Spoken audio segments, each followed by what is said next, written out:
नमस्कार, आप देख रहे हैं हर तस्वीर में कहानी है और मैं हूं आपके साथ विभा उपाध्याय।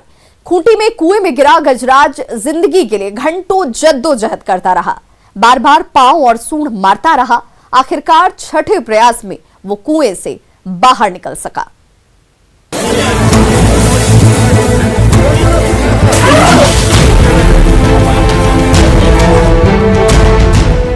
तोरपा के उकड़ीमाड़ी गांव में झुंड से बिछड़ा हाथी 30 फीट गहरे कुएं में जा गिरा। कुएं से बाहर निकलने के लिए वो बार बार प्रयास कर रहा है। हाथी को बाहर निकालने के लिए जेसीबी की मदद से टनल भी बनाया गया, लेकिन कई बार की कोशिशों के बावजूद गजराज वापस कुएं में गिर जा रहे हैं। तो क्या ये हाथी कुएं से बाहर निकल पाएगा?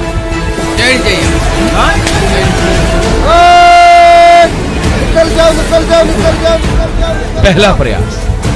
5000 किलो वजनी गजराज कुएं से बाहर निकलने के लिए छटपटा रहा है। कभी भारी पांव का सहारा ले रहा है तो कभी सूंड के सहारे टनल से आगे बढ़ने की कोशिश कर रहा है। देखिए यह हाथी कैसे पांव की मदद ले रहा है, लेकिन ये क्या, यह हाथी फिर से कुएं के पानी में गिर गया। दूसरा प्रयास। गजराज दूसरी बार भी पांव के सहारे जोर लगा रहा है। टनल पर बार बार अपना सूंड और भारी पांव मारे जा रहा है, लेकिन इस प्रयास में भी उसे सफलता नहीं मिली।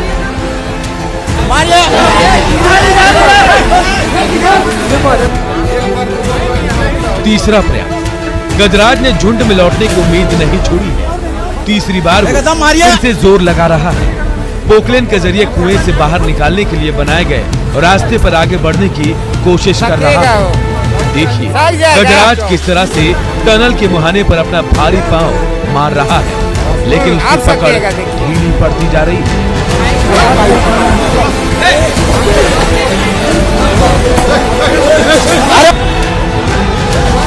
चौथा प्रयास। चौथे प्रयास में भी गजराज बाहर निकलने के लिए जद्दोजहद कर रहा है। देखिए कभी पांव निकाल रहा है तो कभी सूंड मार रहा है। दीवार का सहारा लेकर आगे बढ़ने की कोशिश कर रहा है। कुएं की दीवार पर लगे ईंट और पत्थर के टुकड़े उसके ऊपर गिर रहे हैं। बार बार प्रयास के बावजूद वो वापस कुएं के पानी में गिर गया। मिट्टी को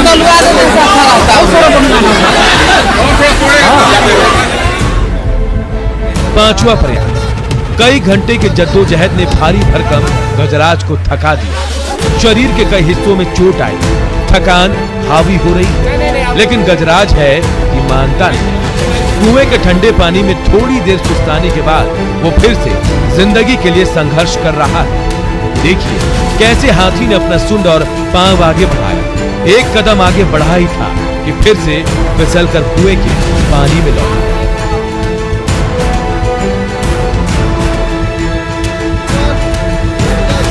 प्रयास, लेकिन बार बार की असफलता के बावजूद थके हारे और चोटिल गजराज की हार नहीं मानी। कुएं के पानी में थोड़ी देर सुस्ताने के बाद देखिए गजराज किस तरह से उठ खड़ा हुआ।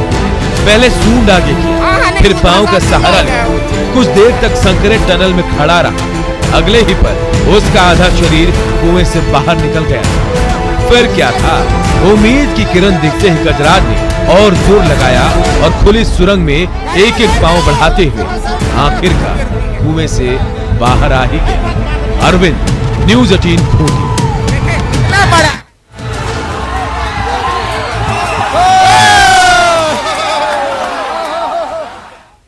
बक्सर में खाली मालगाड़ी पर वनरक्षी उम्मीदवारों ने कब्जा कर लिया। घर जाने की जल्दी में वो ऐसे सफर कर निकलने की थोड़ी भी चूक जान पर भारी पड़ सकती थी।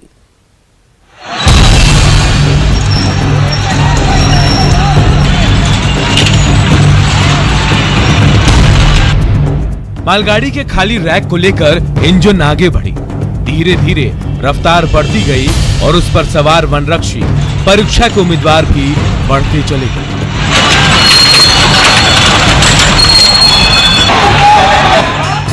ये बक्सर रेलवे स्टेशन का नजारा है, जहां से मालगाड़ी का रैक लेकर ये इंजन अपनी मंजिल की ओर रवाना हुई। लेकिन मालगाड़ी के खाली रैक पर वनरक्षी उम्मीदवारों ने कब्जा जमा लिया और खतरे की परवाह किए बिना उस पर सवार होकर वो भी मंजिल की ओर रवाना हुए।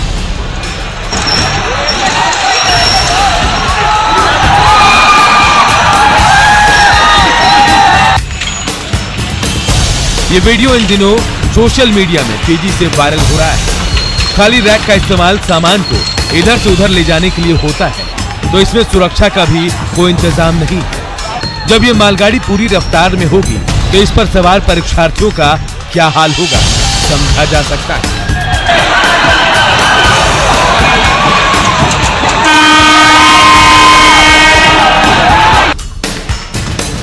लेकिन जिस तरह से इस पर ये परीक्षार्थी सवार हो गए, उससे हादसे की आशंका बनी हुई है। कोरोना काल में सीमित संख्या में ही एक्सप्रेस और लोकल ट्रेनें चल रही हैं। इससे अक्सर रेल यात्रियों के साथ साथ डेली पैसेंजर और परीक्षार्थियों को परेशानियों का सामना करना पड़ता है। लेकिन ये परीक्षार्थी जिस तरह से इन खाली मालगाड़ियों पर सवार हो गए हैं, उससे सुरक्षा को लेकर भी कई गंभीर सवाल खड़े हो गए हैं। पुष्पराज, न्यूज़ 18 बक्सर। बेतिया के हजारों ग्रामीण एक चचरी के पुल के सहारे हर दिन आते जाते हैं, लेकिन थोड़ी सी भी लापरवाही उन्हें सीधे गंडक की गोद में ला सकती है।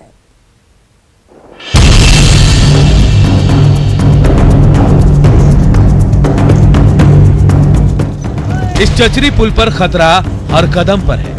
थोड़ी सी भी चूक हुई कि आप खुद को गंडक नदी की गोद में पाएंगे। इन तमाम खतरों के बावजूद मझौलिया और सिकटा प्रखंड के हजारों ग्रामीण हर दिन करीब आधा किलोमीटर लंबे बांस के इस चचरी पुल के सहारे अपनी मंजिल तक आते जाते हैं। किसी को दवा लाना हो या फिर इलाज कराने शहर जाना, यही चचरी पुल एकमात्र सहारा है।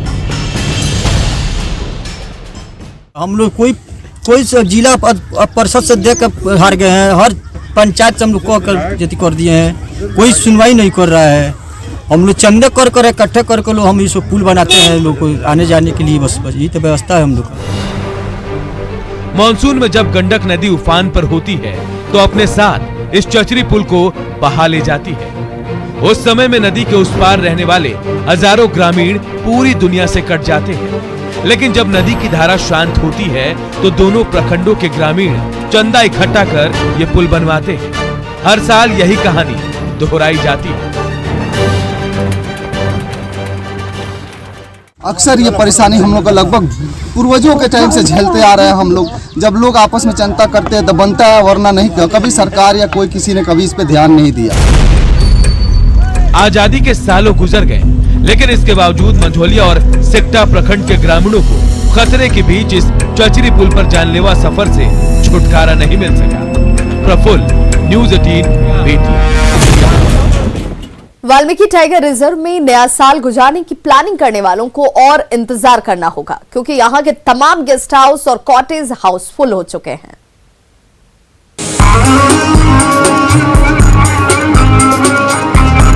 रोमांच के शौकीनों को वाल्मीकि टाइगर रिजर्व के हरे भरे जंगल अक्सर अपनी ओर आकर्षित करते हैं। जानवरों के स्वच्छंद विचरण के साथ नए साल पर भला कौन नहीं घने जंगल की सैर करना चाहेगा। यही वजह है कि नए साल पर बिहार के इकलौते वाल्मीकि टाइगर रिजर्व के जंगल कैंप से लेकर तमाम कॉटेज, हट और कमरे हाउसफुल हो गए हैं। ऐसे में वाल्मीकि नगर में नया साल गुजारने की तैयारी कर रहे सैलानियों को अपनी बारी आने का और इंतजार करना पड़ेगा। अभी जो स्थिति है वो लगभग 3 या 4 जनवरी तक की बुकिंग पूरा जंगल कैंप हमारा फुल हो चुका है। तो इसलिए अब नए टूरिस्ट के लिए एकोमोडेशन भी संभव नहीं है। पूरे के पूरे सभी ऑनलाइन बुकिंग से रूम जो है हमारे ऑक्युपाइड हो चुके हैं। तो नए साल में बिना अनुमति के वाल्मीकि व्याघ्र रिजर्व में प्रवेश और पिकनिक मनाने वालों की इस बार खैर नहीं होगी। प्रशासन ने मंजूरी के बिना जंगल में आने जाने, खाना बनाने, बाजा बजाने और शिकार करने पर पाबंदी लगा दी है। साथ ही इसका उल्लंघन करने वालों पर वन्य प्राणी अधिनियम के तहत कार्रवाई करने की चेतावनी भी दी गई है। कि टाइगर रिजर्व के अंदर जो है वो किसी भी परिस्थिति में आप जो है पिकनिक मनाने या आग जलाने या इस तरह की एक्टिविटीज न करें। ये अपराध है और इसके लिए सजा का भी प्रावधान है। प्रकृति की गोद में 900 वर्ग किलोमीटर में फैला बाघों का ये खूबसूरत आशियाना सैलानियों के स्वागत के लिए पूरी तरह से तैयार है। लेकिन नियमों की अनदेखी करने पर नए साल की मस्ती आपको जेल तक पहुंचा सकती है। मुन्ना राज, न्यूज़ 18 बगहा। धनबाद का मैथन डैम सैलानियों से गुलजार हो उठा है और नए साल पर जश्न मनाने के लिए यहां झारखंड ही नहीं बल्कि बंगाल से भी पर्यटक पहुंच रहे हैं।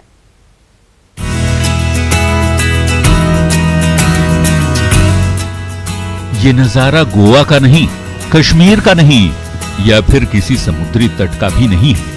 बोटिंग का ये खूबसूरत नजारा है धनबाद के मैथन डैम का, उस डैम का जहां हर साल हजारों की संख्या में पर्यटक आते हैं। मैथन डैम धनबाद के कोयला शहर से लगभग 48 किलोमीटर दूर है। अंडरग्राउंड पावर स्टेशन वाला ये बांध पूरे दक्षिण पूर्व एशिया में अनोखा है। जिस झील पर यह बांध बनाया गया है वो लगभग 65 वर्ग किलोमीटर से अधिक इलाके में फैला हुआ है। तभी तो यहाँ आने वाले पर्यटक भी जमकर इस डैम में नौकायन का लुत्फ उठाते हैं।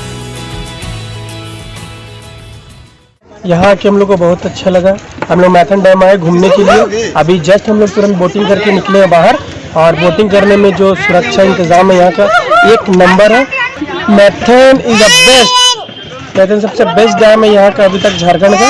यहाँ घूमने में बहुत मजा आता है और आप लोग से भी अनुरोध है कि आप लोग भी आइए अपने सारे फैमिली को लेके और यहाँ घूमिए और एंजॉय कीजिए। इस डैम की खूबसूरती तो आपको अपनी ओर आकर्षित करती ही है। यहाँ के मिलेनियम पार्क का नजारा भी अनूठा है। दामोदर वैली कॉरपोरेशन की ओर से नए साल के स्वागत की तैयारियां अंतिम दौर में की जा रही हैं। तो वहीं यहाँ आने वाले पर्यटकों की सुरक्षा का भी खास ख्याल रखा जा रहा है। साल मैथन में ठंडा का टाइम में घूमने आते हैं, बहुत ही अच्छा लगता है। बहुत ही मतलब अच्छा आयोजन किया हुआ रहता है। यहाँ पर सेफ्टी सिक्योरिटी के लिए पुलिस प्रशासन भी रहता है, और फिर जैसे कि कोई बच्चा गिर ना जाए इसलिए यहाँ पर सब कुछ रेलिंग दिया हुआ है।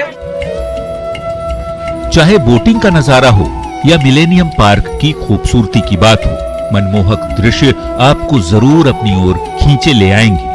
भले ही कोरोना काल में ये डैम सुनसान पड़ा रहा हो, लेकिन रंग बिरंगे फूल और बच्चों के लिए बनाया गया ये बेहद खूबसूरत पार्क अब पूरी तरह से तैयार है। तो आप भी चले आइए इस डैम का दीदार करने, ताकि नए साल का इस्तकबाल अनोखे अंदाज में कर सकें। न्यूज़ 18 के लिए धनबाद से संजय गुप्ता की रिपोर्ट। गुमला का खूबसूरत मरसरिया डैम नए साल में पर्यटकों को अपनी ओर बुला रहा है, तो इस इलाके की मनोरम प्राकृतिक छटा बड़े बड़े टूरिस्ट स्पॉट को मात दे रही है।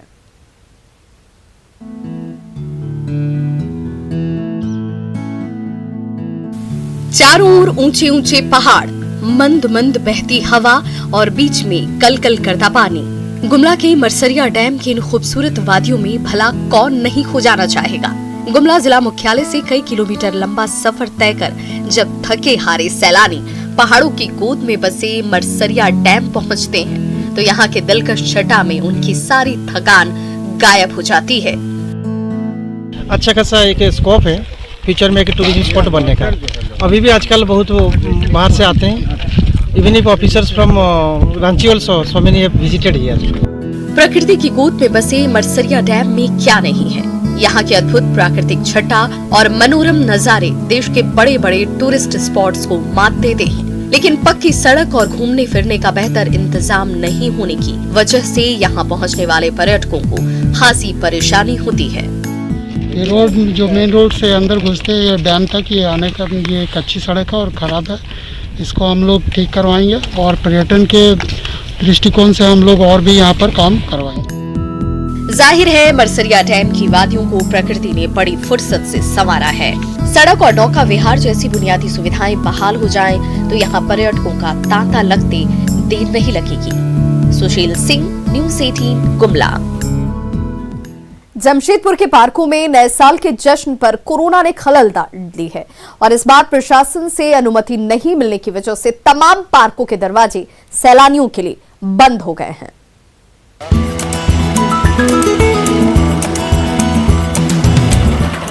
ये जो आप नजारा देख रहे हैं वह लौह नगरी जमशेदपुर के मशहूर जुबली पार्क और निक्को पार्क का है, जहां हर साल लाखों की संख्या में लोग नए साल के स्वागत के मौके पर घूमने आया करते थे।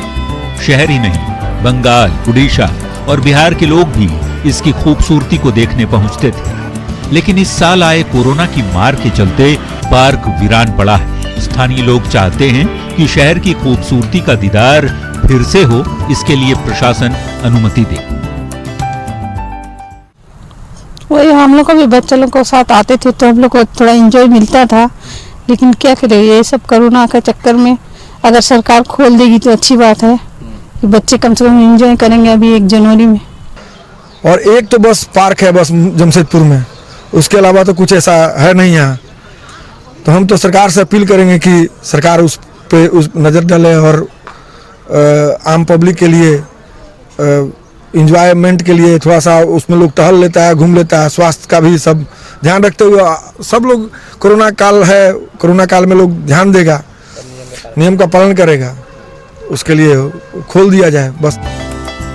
लोग चाहते हैं कि कोरोना गाइडलाइन के अनुसार पार्क और पिकनिक स्पॉट खोले जाए, लेकिन महीनों से रखरखाव नहीं होने से पार्क वीरान तो पड़ा ही है, झूलों पर जंग भी लग चुका है, तो पार्क के रंग बिरंगे फूल सैलानियों का इंतजार कर रहे। हर साल जमशेदपुर शहर में नए साल के आगमन और पुराने साल की विदाई को लेकर सभी पार्कों और इन झूलों में बड़ों के साथ बच्चों की किलकारियां गूंजी करती थी, मगर इस बार कोरोना के चलते कहीं ना कहीं सभी पार्कों के साथ ये झूले भी वीरान पड़े हुए हैं। हालांकि लोगों को उम्मीद है कि सरकार कोरोना के सभी गाइडलाइन पालन करते हुए इनको खोलने की इजाज़त देगी। अब देखना यह है कि कब तक सरकार इन पार्कों के साथ साथ इन झूलों को खोलने की इजाज़त देती है और कब तक इनसे फिर से इस झूलों में बच्चों की किलकारी गूंजती है। न्यूज़ 18 के लिए जमशेदपुर से आशीष कुमार तिवारी।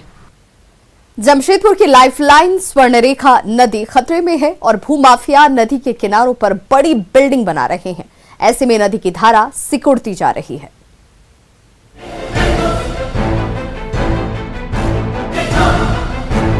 स्वर्ण रेखा नदी की तलहटी में रातों रात फ्लाई ऐश का ये विशाल पहाड़ खड़ा हो गया है, तो उसके ठीक पीछे देखते ही देखते बड़ी बड़ी इमारतों का ढांचा तैयार हो गया है। मानसून के बाद जब स्वर्ण रेखा नदी सिकुड़ जाती है तो उसके किनारे की ओर बड़ी बड़ी बिल्डिंग खड़ी करने के लिए भूमाफिया दिन रात एक कर देते हैं। लेकिन मानसून में अगले साल जब यही स्वर्ण रेखा उफान पर होगी तो कैसे हालात होंगे, कल्पना करने से डर लगता है। नदी भी सकरा होते जा रहा है और आसपास के जो मतलब नीचे स्तर के जो एरिया है उसमें पानी की जाएगी संभावना जी, और जो डस्ट है वो पानी के साथ में वो पूरा मतलब घाटशिला तक चल जाएगा, वो पानी पूरा।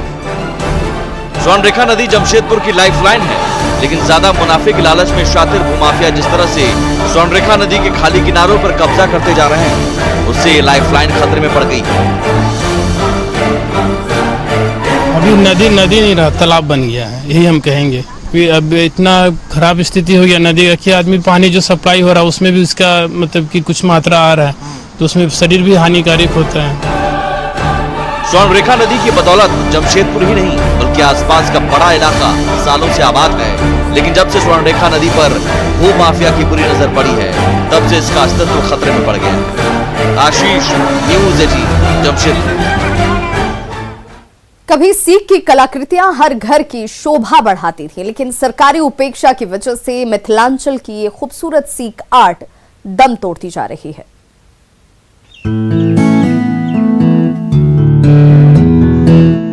रंग बिरंगे छोटे छोटे ये डलिए, इन बेहद खूबसूरत डालों को महिलाएं घर से बीनकर बनाती हैं। मिथिला पेंटिंग की तरह ही मिथिलांचल के इलाकों में प्रसिद्ध है यह सीक आर्ट, जो कभी ग्रामीण महिलाओं के रोजगार का जरिया हुआ करता था, लेकिन आज ये कला धीरे धीरे दम तोड़ रही है। समस्तीपुर के अंगार गांव की महिलाएं इस कला के जरिए बेहतरीन नमूना पेश तो कर रही हैं, लेकिन अब सीक आर्ट की चमक फीकी पड़ रही है। सरकार की ओर से मदद नहीं मिलने से भी ग्रामीण महिलाएं उदास हैं। सीख से बनाया जाता है, जो कठिन हो वो कठिन मूर्ति भी बनाया जाता है। तब गांव घर में ये सब यूज नहीं होते हैं, तो इसीलिए थोड़ा सा बना करके रखते हैं अपना घर में। बाकी मार्केट खुलने वाला था, जानते हैं जब खुलेंगे तो वहाँ कोई बिक्री होगा तो बेच भी सकते हैं। सरकार तरफ से सहयोग मिल जाते तो हम बेच सके। कभी घरों की शोभा बढ़ाती इस कला से युवा वर्ग मुंह फेर रहा है। बाजार में मॉडर्न तकनीक के आ जाने से अब युवतियां दूसरे डेकोरेटिव प्रोडक्ट्स की ओर आकर्षित हो रही हैं, इसलिए इस कला से लोग दूरी बना रहे हैं। हालांकि ग्रामीण इलाके की महिलाएं सीक आर्ट के जरिए स्वावलंबी जरूर बनी हैं, लेकिन सरकारी उपेक्षा से परेशानी भी है। मतलब ये बहुत अच्छा है, लेकिन ये धीरे धीरे खत्म होते जा रहा है। अब नए पीढ़ी के बच्चे इस पर ध्यान देते नहीं हैं। हम सीखने की कोशिश करते हैं, लेकिन इससे कुछ जीवन यापन होगा, सरकार इस पर ध्यान देगी, इससे रोजगार होगा, तब इस पर नौठी होगा। आजकल इस पर कोई ध्यान देवे नहीं करता है। आज आत्मनिर्भर भारत का नारा बुलंद किया जा रहा है। ऐसी खूबसूरत कला के जरिए जहां महिलाएं आर्थिक रूप से सशक्त बन सकती हैं, ऐसे में इस सांस्कृतिक धरोहर को बचाने की जरूरत है। मिथिला पेंटिंग के स्तर पर इस कला को भी बढ़ावा दिया जाए, ताकि रोजगार सृजन के साथ ही संस्कृति और प्राचीन कला को जीवित रखा जा सके। मुकेश कुमार, न्यूज़ 18, समस्तीपुर। ब्रेक के बाद एक बार फिर से आप सभी का बहुत स्वागत है। तमाड़ के लड़ाकू मुर्गों का बंगाल से लेकर ओडिशा तक सभी दीवाने हैं। तभी तो इन मुर्गों को खरीदने के लिए मुर्गा व्यापारी मुंहमांगी कीमत तक देने को तैयार हैं।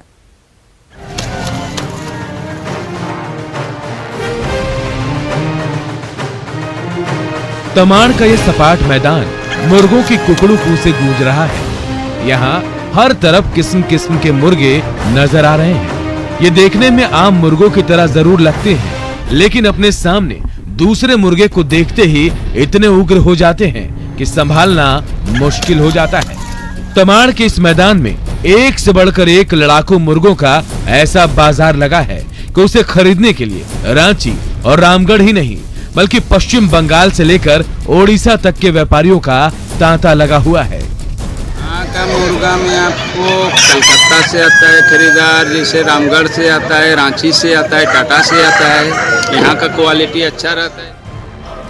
तमाड़ के बाजार में ग्राहकों का इंतजार कर रहे ये मुर्गे खाए नहीं जाते, बल्कि इतने ताकतवर हैं कि लड़ाई के मैदान में बड़ी बड़ी बाजी जीत ले।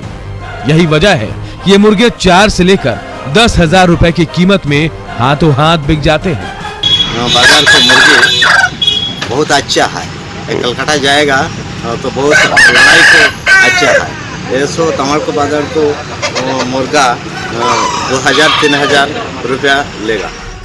तमाड़ के मेहनती किसान मुर्गियों के रखरखाव में कोई कसर नहीं छोड़ते, तो तमाड़ के इन गुस्सैल मुर्गों की डिमांड बंगाल से लेकर ओडिशा के व्यापारियों के बीच बढ़ती जा रही है।